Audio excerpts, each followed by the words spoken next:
നമസ്കാരം. ഇന്ന് നമ്മളിവിടെ എത്തിയിരുന്നിരിക്കുന്നത് സായി സഞ്ജീവനി ചാരിറ്റബിൾ ട്രസ്റ്റ് ഗുരുവായൂർ നടത്തുന്ന രാമരാമ പാഹിമാം എന്ന് പറഞ്ഞൊരു സെമിനാറിനെ പറ്റി പറയാൻ വേണ്ടിയിട്ടാണ്. ഇത് basically Maulana Abdul Kalam Azad institute of Asian studies Kolkata based ഒരു യൂണിവേഴ്സിറ്റിയാണ്. അത് മിനിസ്ട്രി ഓഫ് കൾച്ചറിന് അണ്ടറിലാണ് വരുന്നത്. അവരുടെ അസോസിയേഷനിൽ നടത്തുന്ന ഒരു സെമിനാറാണ്.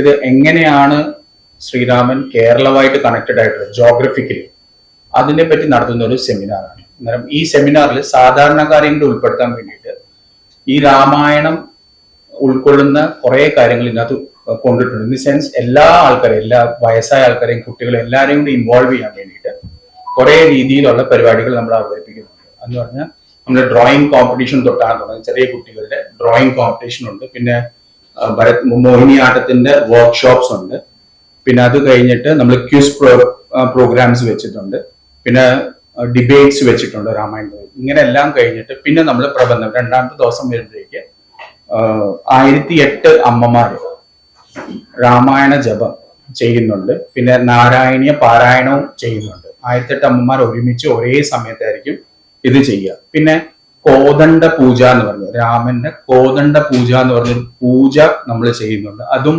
16-ാം തീയതി രാവിലെയാണ് ചെയ്യുക. ഇനി ഇതിനകത്ത് ഏകദേശം 11 റിസർച്ച് പേപ്പറാണ് അവതരിപ്പിക്കുന്നത്.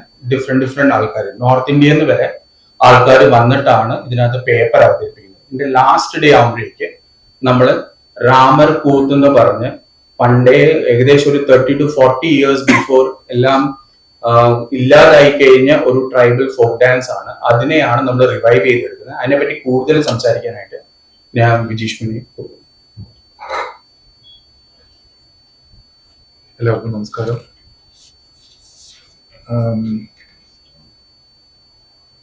അപ്പോൾ ഞാനൊരു ഫിലിം ഡയറക്ടറാണ്. അട്ടപ്പാടി ഗോത്രഭാഷകളിൽ ഫിലിം ചെയ്തിട്ടുണ്ട്. അപ്പൊ ഞാൻ അട്ടപ്പാടിയായിട്ടുള്ള എൻ്റെ ഒരു അടുപ്പത്തിൽ നിന്നാണ് രാമർകൂത്തിനെ കുറിച്ചിട്ട് കൂടുതൽ മനസ്സിലാക്കാനായത്. രാമർകൂത്ത് എന്ന് പറഞ്ഞു കഴിഞ്ഞാൽ ഇപ്പോൾ ശരിക്കും ഒരു പതിറ്റാണ്ടുകളായിട്ട് അത് ഇല്ലാണ്ടായി എന്ന് പറയാൻ പറ്റും. കാരണം ഇത് അമ്പലങ്ങളിലാണ് കൂടുതലും, ഗോത്ര ക്ഷേത്രങ്ങളിലാണ് കൂടുതലും നടത്തിയിരുന്നത്. പിന്നീട് കാലഘട്ടത്തിൽ ഇങ്ങനെ നാടകവും ഗാനമേളകളൊക്കെ ആയപ്പോൾ ഇതിന്റെ ഇല്ലാണ്ടായിക്കൊണ്ടിരിക്കുകയാണ്. അപ്പൊ അതിലെ ഏറ്റവും തലമുതിർന്ന ആളാണ് ഇപ്പൊ പൊന്നൻ മൂപ്പൻ. ഇദ്ദേഹം അട്ടപ്പാടിയിലെ ഷോളയൂർ എന്ന് പറഞ്ഞ ഉത്തുകുഴി ഊരിൽ നിന്നാണ് വരുന്നത്. അവിടെ പണ്ട് അവിടെ എങ്ങനെയാ വെച്ച് കഴിഞ്ഞാൽ ഒരു പെരുമാൾമുടി എന്ന് പറയും, അട്ടപ്പാടിയിലെ ഏറ്റവും ടോപ്പായിട്ട് ഒരു മലയാണ്. ആ മലയിൽ രാമൻ സീതാ അന്വേഷണത്തില് ആ മേലെ നിന്ന് നോക്കിയെന്നാണ്, ലങ്കയിലേക്ക് നോക്കിയെന്നാണ് പറയപ്പെടുന്നത്. അപ്പൊ ആ മലയുടെ അടിവാരത്തിലുള്ള ഊത്തുകുഴി ഊരിലെ ഇവരാണ് രാമർകൂത്ത് എന്ന് പറഞ്ഞ രാമന്റെ കഥകളാണ് ഈ കൂത്തിൽ വരുന്നത്. അപ്പൊ അത് മൺമറഞ്ഞു എന്ന് തന്നെ പറയാൻ പറ്റും. അപ്പൊ അത് നമ്മൾ വീണ്ടും അത് റീക്രിയേറ്റ് ചെയ്യാണ്. ഞാനിപ്പോ അതിന്റെ ഒരു ഡോക്യുമെന്ററിയും കൂടി ഒന്ന് എടുത്ത് വെക്കുന്നുണ്ട്. ഇതാണ്. അപ്പൊ അത് നമ്മൾ ഒരു 17-ാം തീയതി ഗുരുവായൂർ വെച്ചിട്ട് 11 മണിക്കാണ് നമ്മൾ അതിന്റെ പ്ലേ തീരുമാനിച്ചിരിക്കുന്നത്. അപ്പൊ അതിനെ കുറിച്ചിട്ട് എന്താണ് പറയാ, ഒരു മുപ്പം പറയാം രാമർകൂത്തിനെ പറ്റിയിട്ടുള്ളത് പറയാം. എൻ്റെ പേര് പൊന്നനാണ്. അപ്പോ ഞാൻ വന്നിട്ട് ഇപ്പോ അട്ടപ്പാടിയിലാണ്. അട്ടപ്പാടി എന്ന് പറഞ്ഞാൽ പിന്നെ ചോളൂർ ഗ്രാമപഞ്ചായത്ത് ഇതിൽപ്പെട്ടതാണ് 12 വാർഡ്. അപ്പൊ അതിലെ എൻ്റെ അച്ഛന്മാര്, അമ്മമാര്, പിന്നെ കാരണന്മാരുകളല്ല ഈ പണ്ട് കാലത്തെ തന്നെ ഇപ്പൊ ഈ കൂത്ത് അങ്ങനെ നടത്തിക്കൊണ്ടുപോയി. അവരൊക്കെ എല്ലാം മണ്ണും മറിഞ്ഞു പോയി. അപ്പോ എനിക്ക് അവരുടെ ബേക്കിൽ ഞാൻ പോയിക്കൊണ്ടിരുന്നു. അപ്പൊ പോയിക്കൊണ്ടിരിക്കുന്ന കാലഘട്ടത്തിൽ എനിക്ക് കുറെ പഠിത്തങ്ങളെല്ലാം ഉണ്ടായിരുന്നു. അപ്പൊ ഞാൻ കുറെ കാലമായിട്ട് ഇപ്പൊ ഇത് നടത്തിക്കൊണ്ടുവരികയാണ്. ആ നടത്തിക്കൊണ്ടുവരുന്ന ഈ കാലഘട്ടത്തിൽ ഇപ്പോ ഇച്ചിരി ബുദ്ധിമുട്ടാണ്. അത് 10-25 പേരായിട്ടാണ് ഞാനിപ്പോ ഇങ്ങനെ അട്ടപ്പാടി മൊത്തം കറങ്ങി, തമിഴ്നാടും കറങ്ങി, ചില സ്ഥലങ്ങളിലേക്കും ഞാനിപ്പോ പോയി ഇപ്പൊ ഈ നാടകങ്ങളെ അവതരിച്ചിട്ടുണ്ട്. അപ്പോ അതുപോലെ തന്നെ ഇപ്പൊ ഇത് ഈ മണിയേട്ടനക്ക് എനിക്ക് ബന്ധം ഒരു 2-3 കൊല്ലങ്ങളായിട്ട് ബന്ധമുണ്ട്. അവരിപ്പോ തീരുമാനിച്ചിട്ട് ഇപ്പോ നമ്മളിപ്പോ ഗുരുവായൂർ അമ്പലത്തേക്ക് കൊണ്ടുപോകണമെന്നുള്ള തീരുമാനത്തിലേക്ക് വന്നിട്ടുണ്ട്. അപ്പൊ അതിനു വേണ്ടിയിട്ടാണ് ഞാനിപ്പോ ഈ ഇവിടെ വന്നിരിക്കുന്നത്. അപ്പോ എനിക്ക് അത്രയേ പറയാൻ പറ്റുള്ളൂ.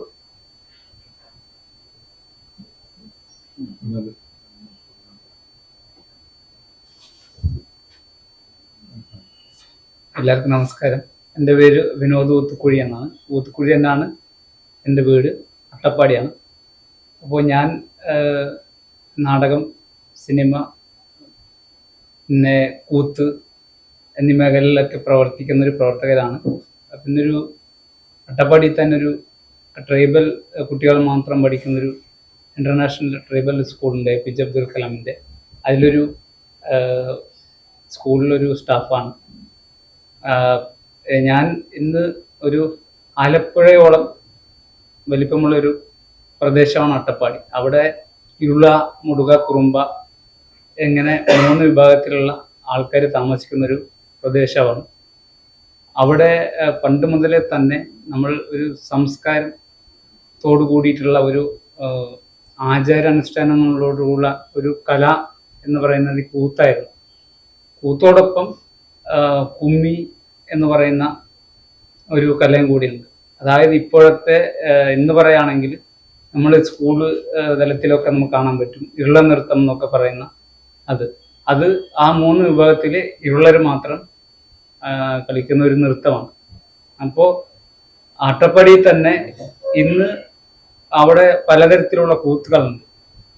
രാമർ കൂത്തുണ്ട്, ഹരിചന്ദ്ര കൂത്തുണ്ട്, കോവിലം കൂത്തുണ്ട്, അല്ലിക്കൂത്തുണ്ട്, വള്ളിക്കൂത്തുണ്ട്, ദ്രൗപദി കൂത്തുണ്ട്, ചിരിത്തുണ്ടൻ കൂത്തുണ്ട്. ഇങ്ങനെ പലതരത്തിലുള്ള ഇത്തരം ടൈപ്പിലുള്ള കൂത്തുകൾ അവിടെ അത്തരം കലാകാരന്മാർ ഇതുവരെ അഭിനയിച്ചിട്ടുണ്ട്, അവതരിപ്പിച്ചിട്ടുണ്ട്. അപ്പൊ ഇത്തരം കൂത്തുകൾ ഉണ്ടായിരുന്ന ഒരു നാട്ടില് ഇന്ന് അതൊന്നുമില്ല. അങ്ങനത്തെ ഒരു സാഹചര്യം വരുന്ന സമയത്ത് നമ്മൾ എങ്ങനെ ഇത് റീക്രിയേറ്റ് ചെയ്ത് അടുത്ത തലമുറ ജനറേഷനിലേക്കെല്ലാം നിലനിർത്താൻ പറ്റും എന്നതിനെ കുറിച്ച് സംസാരിക്കേണ്ടത് ഒരു കടമയായിട്ട് തോന്നുന്നു. അപ്പോൾ വിജീഷ് മണി സാറിന് ഒരു 2021 മുതൽ എനിക്കൊരു പരിചയമുണ്ട്. അപ്പോൾ ഞങ്ങൾ ഇടയ്ക്കിടയ്ക്കൊക്കെ ഈ കൂത്തുപരമായിട്ടൊക്കെ സംസാരിക്കാറുണ്ടായിരുന്നു. അപ്പൊ ഇതിൻ്റെ ഇടയ്ക്ക് നമുക്കിങ്ങനെ ഒരു ഗുരുവായൂർ വെച്ചിട്ടൊരു ഫംഗ്ഷൻ ഉണ്ടാവുന്നുണ്ട്. ഇതിൽ നമുക്ക് എന്തെങ്കിലും ചെയ്യാൻ പറ്റുമോ എന്നുള്ളൊരു ആലോചനയിലാണ് ഞങ്ങൾ വീണ്ടും ഈ ഒരു തീരുമാനത്തിലെത്തിയത്. അപ്പോൾ ഇത് പിന്നെ ഈ സമയത്ത് ഞാൻ ഇത് പറയാതെ പോയാൽ അതൊരു സങ്കടകരമായിട്ടുള്ളൊരു കാര്യമായിട്ട് മാറുമ്പോൾ, അതായത് ഞാൻ വർക്ക് ചെയ്യുന്ന സ്കൂളിൽ ഒരു 10-15 ദിവസം ഒരു ക്യാമ്പ് ചെയ്തു. ഞങ്ങൾ ഇതേപോലത്തെ കലാകാരന്മാരെ കണ്ടെത്തുന്നതിന് വേണ്ടിയിട്ട് ഒരു ക്യാമ്പ് ചെയ്ത് അവരെ കൊണ്ടുവന്ന് ഒരു 15 ദിവസം നിർത്തി അവർക്കുള്ള വേതനമൊക്കെ കൊടുത്ത് APJ അബ്ദുൽ കലാം ഇന്റർനാഷണൽ സ്കൂളിൽ വെച്ചാണ്. അങ്ങനെ റാമർ കൂത്ത് ഞങ്ങൾക്ക് ഒന്നും കൂടി പൊടി തട്ടിയെടുക്കാൻ പറ്റി. ആ സ്കൂളിൽ തന്നെ ഗോത്ര വിദ്യാർത്ഥികൾ പഠിക്കുന്ന സ്കൂളാണ്. അപ്പൊ അവിടെ ഒരു ബാച്ചിൽ 7-8 വരെയുള്ള സ്കൂളായിരുന്നു. ഇപ്പോൾ ഇതൊക്കെ ഡെവലപ്പ് ആവുമെന്ന് തോന്നുന്നു.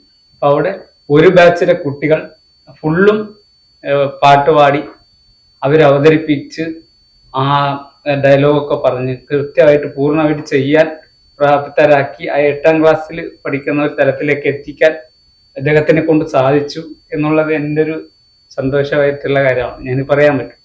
അപ്പോൾ ഇത്തരം കലകളെ നിലനിർത്തണമെങ്കിൽ നമുക്ക് ഇത് പുറന്തള്ളി പോകാൻ കാരണം എന്താണെന്ന് വെച്ചാൽ ഇന്നത്തെ സോഷ്യൽ മീഡിയ ഇങ്ങനത്തെ ഇതൊക്കെ വരാത്തതിന് മുമ്പായിരുന്നു ഇതിൻ്റെ ഒരു നാടകം, രംഗകലകളൊക്കെ ദൃശ്യാവിഷ്കരണം പോലത്തെ കലകൾക്ക് പ്രധാനം ഉണ്ടായിരുന്നത്. അപ്പൊ ആ സമയത്ത് ഇതിനൊക്കെ ഉണ്ടായിരുന്ന സമയത്ത് ഇന്ന് ഇതിനൊരു താല്പര്യമില്ലായ്മ, ഒരു ജനറേഷനിലേക്ക് ഇത്തരം കലകൾക്കുള്ള താല്പര്യം ഇല്ലായ്മ ആയിരിക്കാം ഒരു പക്ഷെ ഇത്തരം കലകൾ ഇങ്ങനെ വഴിതിരിഞ്ഞു പോകുന്നത്, അല്ലെങ്കിൽ ആവശ്യമില്ലാതെ വരുന്നത്. പക്ഷെ അത് മാത്രമല്ല, ഇത്തരം കലകൾ നിലനിന്ന് പോകണമെങ്കിൽ അതിനായിട്ടുള്ളൊരു വേദികളാണ് ഇന്നത്തെ ഈ കാലഘട്ടത്ത് ആവശ്യമായിട്ട് വരുന്നത്. വേദി ഇല്ലെങ്കിൽ ഈ കല മുന്നോട്ട് പോകും, അല്ലെങ്കിൽ നടത്തിക്കൊണ്ടുപോകാൻ ആൾക്കാരുണ്ട് അടുത്ത ജനറേഷൻ. ഇപ്പോ ഇദ്ദേഹത്തിന്റെ കൂടെയുള്ള ഞാനടക്കം എന്റെ തലമുറ ഞാൻ മാക്സിമം പഠിച്ച് ഇത് ഉൾക്കൊണ്ട് വെച്ചിട്ടുണ്ട്. അപ്പൊ ഒരു ഏകദേശം ഈ പ്രായത്തിലുള്ള കുട്ടികളിലേക്കും ചെറുപ്പക്കാരിലേക്കും ആ കല എത്തിക്കഴിഞ്ഞു.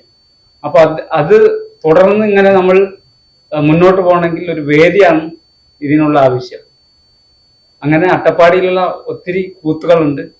അതിന് അതും കൂടി ഇരുള വിഭാഗത്തിലുള്ള കൂത്താണിത്, രാമർ കൂത്ത്. അപ്പോ മുടുക കുടുംബ എന്നീ കൂത്തുകളും കൂടി ഈ പുറം ലോകം അറിയാൻ എല്ലാവരുടെ ഭാഗത്തുനിന്ന് സപ്പോർട്ട് ഉണ്ടാവണം. പിന്നെ നമുക്ക് ഈ ഗുരുവായൂരിലേക്കുള്ള വേദിയിലേക്ക് ഞങ്ങളുടെ ഈ കൂത്ത് എത്തുന്നുണ്ട്. എല്ലാവരും അതിലേക്ക് പങ്കെടുത്ത് ഒരു വൻ വിജയമാക്കണം ആ വേദിനെ എന്ന് ആവശ്യപ്പെട്ടുകൊണ്ട് നിർത്തുന്നു. നന്ദി.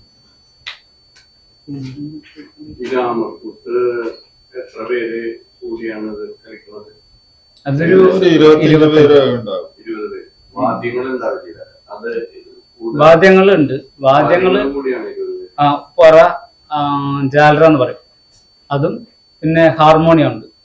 ഇതാണ് അതിലെ പ്രധാന വാദ്യങ്ങൾ. ബാക്കി ഒരു 18 അഭിനേതാക്കളുണ്ട് ഈ ക്യാരക്ടർ. പിന്നെ രാമന്റെ ചരിതം തന്നെയാണ്. സമയം ഇത് ഒരു 7 ദിവസം ആണ് ഫുള്ളും ചെയ്തിരുന്നത്. അന്ന് ഒരു രാത്രി ഫുള്ളും ചെയ്യും, രാവിലെ റെസ്റ്റ് എടുക്കും. അങ്ങനെ 7 ദിവസം ചെയ്തിരുന്ന 7 രാത്രികൾ ചെയ്തിരുന്നതാണ്. അപ്പൊ അത് കാലക്രമേണ 3 ദിവസത്തേക്ക് ആക്കി, 3 രാത്രികൾ കൊണ്ട് തീർക്കുന്ന രീതിയിൽ അത് ചുരുങ്ങി വീണ്ടും അത് ഇപ്പോ ഒറ്റ രാത്രിയിലേക്ക് തീരുന്ന രീതിയിലാക്കി. അദ്ദേഹം തന്നെയാണ്. അപ്പോ അദ്ദേഹത്തിന് ഈ ഒരു ബുക്ക് അങ്ങനത്തെ ഒരു ഇതൊന്നും ഇല്ലായിരുന്നു. വാമൊഴിയിലൂടെ അദ്ദേഹം കണ്ട് കേട്ട് ശ്രവിച്ച് എന്ത് വെച്ചേക്കുന്നുണ്ടോ അതാണ് ഇപ്പോ ഞങ്ങൾ അവതരിപ്പിക്കുന്നത് വേദികളിൽ. അതിനുള്ള ഇത് ചെയ്യുന്നുണ്ട്. ഡോക്യുമെന്ററി രീതിയിൽ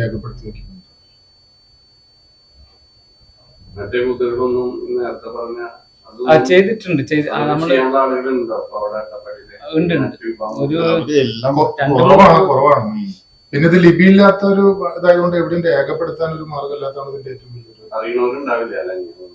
കുറവാണ്. പക്ഷെ ഇതുപോലെയുള്ള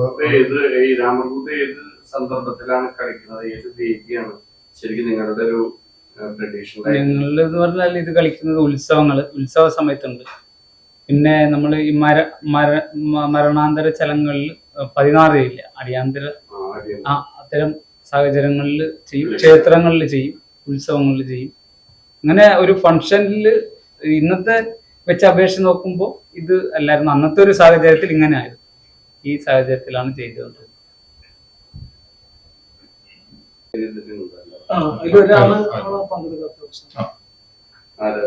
കാരമടാണ്. അല്ല, 6 പേരെ എഴുതിയിട്ടുണ്ട്. സജീവൻ, അതെ, ജഡയൻ ഉണ്ട്. അഞ്ചാളല്ലേ ഇരിക്കാൻ.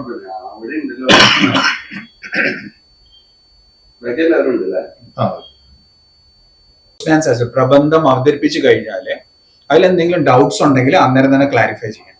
സംശയം അതെ.